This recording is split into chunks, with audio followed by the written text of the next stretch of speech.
যে বিষয়টা আমি একটু বলে রাখতে চাইবো, লালমনিরহাট যে এয়ারবেস ক্যাম্প যেটা তৈরি হওয়ার কথা ছিল, যেটা চীন ইনভলভমেন্ট করবে বা চীন ইনভলভমেন্ট আছে চীনের, এই একটা অভিযোগ ছিল। কিন্তু এই মুহূর্তে দাঁড়িয়ে তথ্য উঠে আসছে সেইখানে কিন্তু হ্যাঙ্গার হবে, এবং যেটা মূলত বায়ুসেনাদের ফাইটার জেট যেগুলো তুরস্ক বা এই মুহূর্তে অন্যান্য দেশের সঙ্গে ব্যবসা করছে বাংলাদেশ, তাদের ফাইটার জেট কিন্তু এই মুহূর্তে যেটা কিনছে বাংলাদেশ, সেইখানে হ্যাঙ্গার হবে। এবং সেইখানেই কেন হ্যাঙ্গার হবে সেই প্রশ্ন আগে আমি তুলেছিলাম, কিন্তু এইবার সেই হ্যাঙ্গারের যে দায়িত্বে সেটা কিন্তু পাকিস্তানের কিছু বেসরকারি সংস্থা, এবং এই জায়গায় দাঁড়িয়ে পাকিস্তানের ISI যোগ কিন্তু বাংলাদেশের সঙ্গে আরও প্রকট হচ্ছে এই মুহূর্তে দাঁড়িয়ে। এবং বিশেষ কিছু গোয়েন্দা রিপোর্ট বলছে ইউনূস দায়িত্ব নেওয়ার পর থেকে, যেমন আমরা দেখেছিলাম যে বিভিন্ন ক্ষেত্রে বেশ কয়েকবার পাকিস্তান সেনার সঙ্গে বাংলাদেশ সেনার বৈঠক হয়েছে, বাংলাদেশে তারা এসেছেন, এবং বাংলাদেশ এবং পাকিস্তানের যে যোগাযোগ, যে দূরত্বটা ছিল সেটা একেবারে কেটে গিয়ে এইবার তাদের যোগাযোগ আরও মসৃণ হয়েছে। এবং এই মসৃণ হওয়া যোগাযোগ এমন একটা পর্যায়ে পৌঁছেছে যে ভিসা ছাড়াই কিন্তু হায়ার অফিসিয়ালরা যেতে পারছে বাংলাদেশে। ফলে ভিসা ছাড়া যাওয়ার অর্থ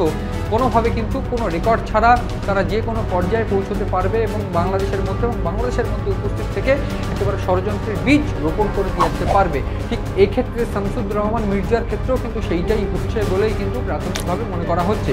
সাম্প্রতিককালে দুটো যে গুরুত্ব